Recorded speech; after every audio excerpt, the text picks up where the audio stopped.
Hello everybody, this is Josh with TektopiaTV, and this is a review of the Estes ProtoX Nano Mini.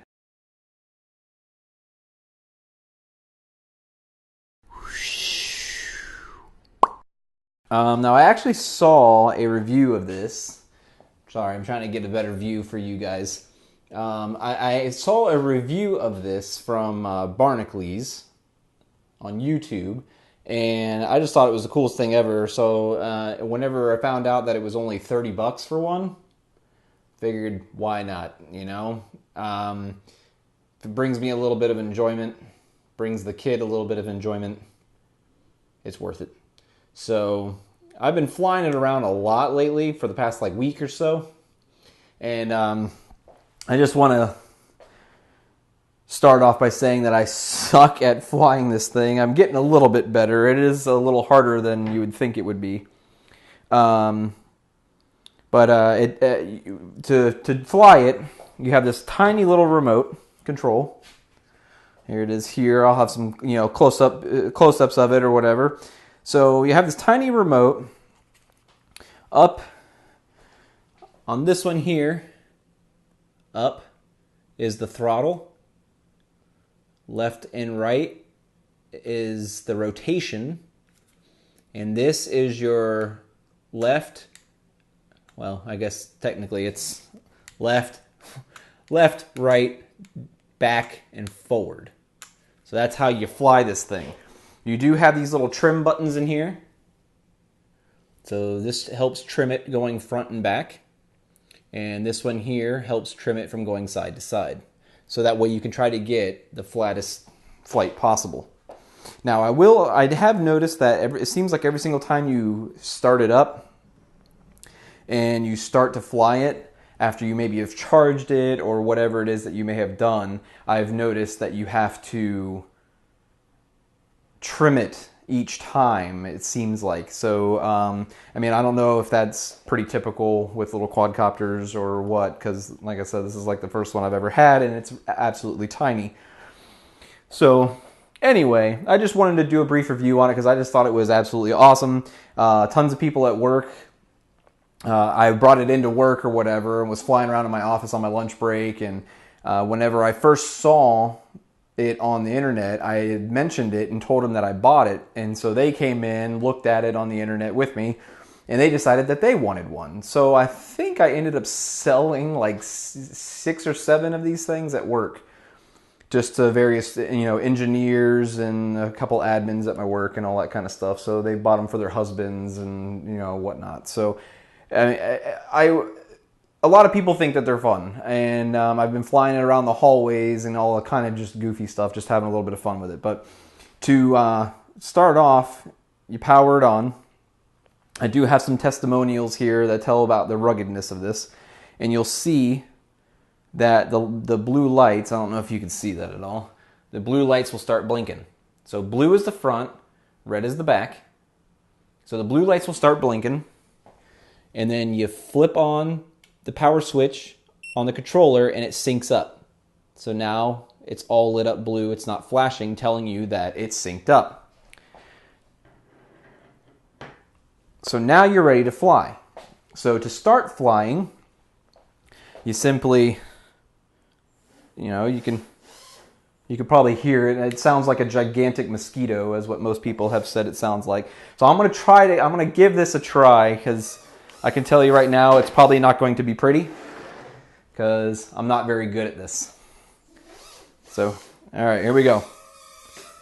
So we'll get it up. Try to keep it within frame of the camera. I don't know if you'll be able to see it. Let me see if I can fly it a little closer to the camera,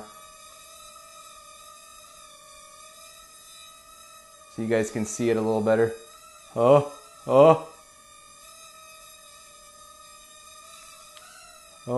man. And so there you have it. I mean, it's really not that hard to control. I mean, when you really think about it, I mean, I'm in a really small, my office, as you could call it, here at my house. So It is a little harder to fly in a small confined space, but I did fly it outside. It flies pretty well. I mean, you can't have it obviously on a windy day because I mean this thing is it's small, so the slightest bit of breeze will mess it up. But I mean, you could take off from your hand. Oh, let's see if I can bring it down in front of the. Oh man,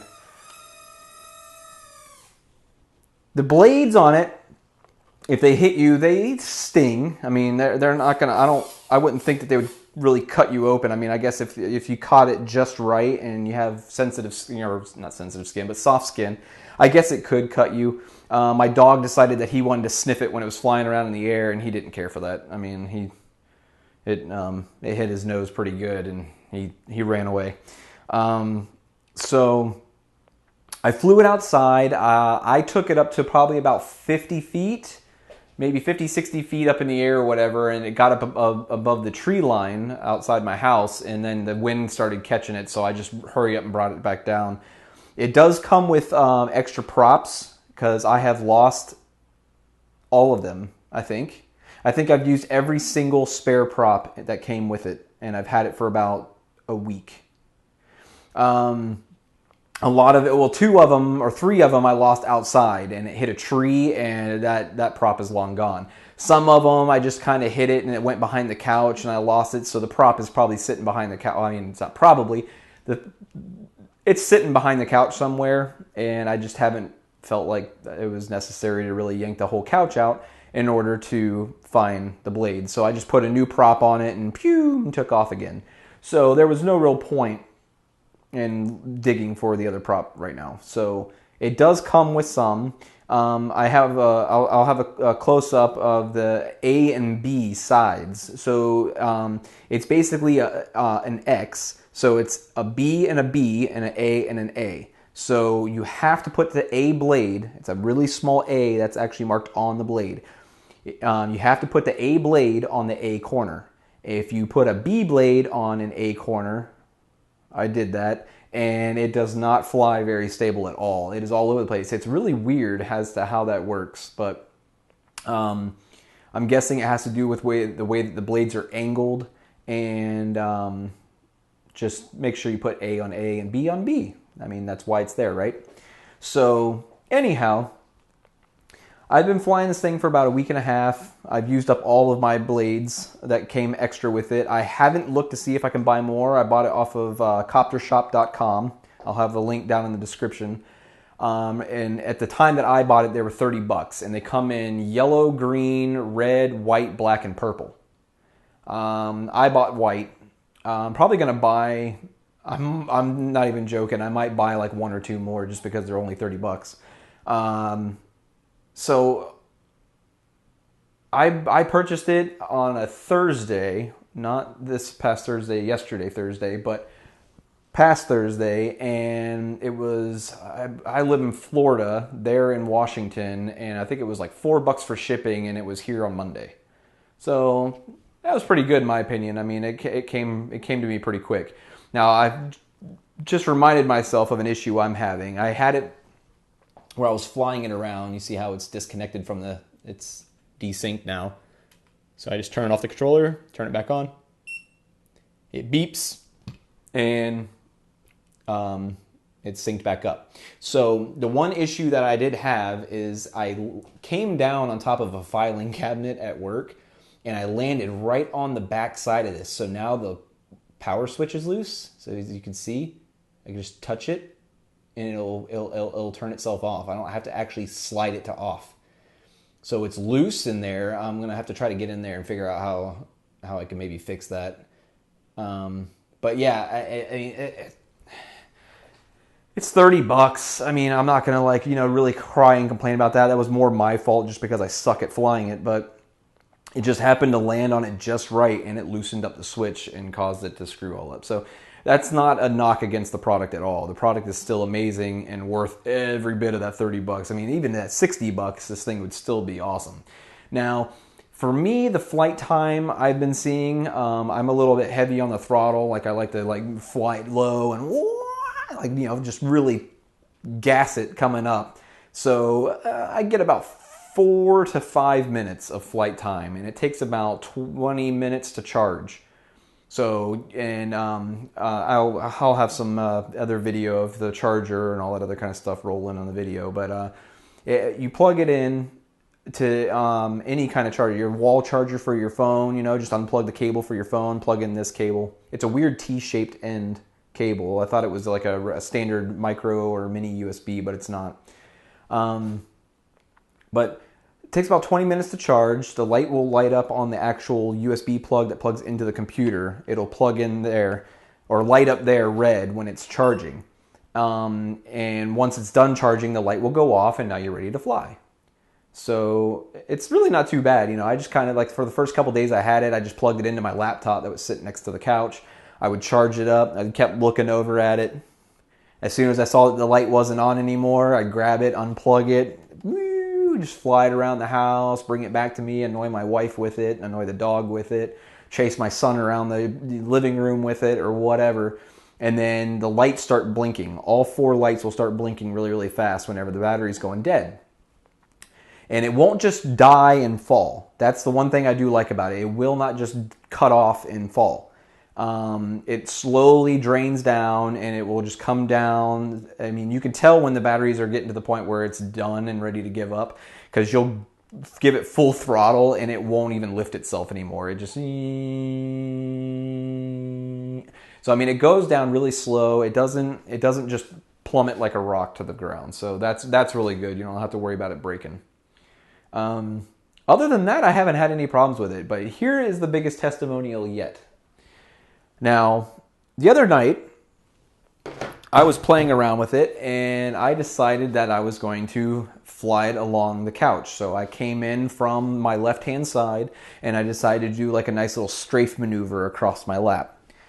So I pulled it off. It went perfect. It went all the way across. I went over in front of my wife's face, and she's kind of doing one of these numbers, and then I decided that I was going to be, try to be a smart ass and land it right next to the cup holders up on the armrest in between our 2 couch seats. Well, it started getting a little turbulent there because you have both of our cups were sitting there, and then you have a raise up onto the armrest and then the actual flat part of the armrest. So it had all that wind, and this thing puts out a lot of air. I mean, if you're flying it above somebody's head, it will move their hair. I mean, it puts out a lot of air. And so all that turbulence was all circling around in there, and the thing just got really unstable. And I panicked, and I just cut the throttle. And right into my cup of soda. A full glass of root beer, and it went all the way to the bottom of the cup. I freaked out. I looked in the cup. It's still lit up in the bottom of the cup. So I spaz out. I grab the cup. I run to the sink. I dump it out and get the thing out of there. I pull the props off just so they don't get all stickied up with, all the syrup and stuff and everything else. So I pull the props off. I throw it into a bowl and just pour a bunch of rice on it, just in a panic mode. I mean, it was only $30, so I was like, okay, I'll probably just go ahead and order and buy another one anyway, because I'm pretty sure this thing's going to be dead. So I left it in the rice for maybe 30, 45 minutes, went back over into the kitchen. So yeah, I went back over, pulled the thing out of the bowl, got all the rice pieces out of the little shell casing, the little exoskeleton that's on it or whatever, right? And I turn it on, I sync up the remote, all the lights are coming on. I dried it off a little bit more with paper towels, made sure it was as dry as possible and all that other kind of stuff. So I try to fly it. It kicks on for a second, turns right off. The lights are still on, but no motor and no lift from the engines or anything else. So I was like, oh man, I hope I didn't break this. Well, I ended up realizing that the batteries were just dead. So I plug it back in. I let it charge up for its 20 minutes. Power it on, sync it up to the remote. Sure enough, that puppy just flies like normal. I mean, you just saw it. I mean, 3-4 days ago, it was sitting at the bottom of a large glass of soda, and it's still flying fine. I mean, it shows no signs of having any kind of issues with it. So if that doesn't tell you how, rugged it is and that it will last, I don't know what will. I mean, other than the power switch, whenever it came down and bumped right on the corner of that filing cabinet, I haven't had a single problem with this thing yet. It's very reliable. It flies amazing. It is fast too. If you line it up on a long hallway or outside on a nice, you know, quiet day, calm day, no wind, and you tilt that thing as far forward as it'll go and you give it full throttle, I mean, it hauls butt. I mean, it will clear distances very, very quickly. So other than that, I mean, I don't have anything else really to say. It's awesome. Like I said, I'll have the description down, or the link to it in the description down below. So that way, if you decide that you want to buy one, I'll probably link you to the Barnacules one, because I know he has like I don't know if it's an affiliate link or what it is that he's got, but he has his own little page, as you could say, on their website and everything up there in Washington. So I'll probably link you to that one, and they have his little YouTube video embedded in there as well, so you guys can watch that one after you watched mine or whatever. His is a little bit more funnier, I guess, than mine. So other than that, I guess that's about it. It wraps it up. I have probably charged it, I'd say, at least 50 times probably now, and I've been flying it for a little over a week. It is definitely getting easier. Some people have done some pretty crazy things with these. Some people have it set to where they have changed the like flight patterns and all the other kind of stuff in it with a different like aftermarket remote, and we're able to do like backflips and stuff with this thing. Of course, it's like a big backflip, so it kind of goes up, and then you cut the throttle, and it flips over, and then you have to try to give it enough gas before it hits the ground. So, I mean, it's not like a little ooh, and then it's done. I mean, it's a huge backflip. Just like a helicopter or a plane, you know, it needs lots of space to be able to do that because of, well, gravity. So other than that, I think that's about it. The Estes ProtoX Nano. And that's the little puppy there. I'll have some close-ups of it rolling through the video. And this has been Josh with TektopiaTV. Like and subscribe if you like the video and you want to follow along with some more stuff. And thank you for watching.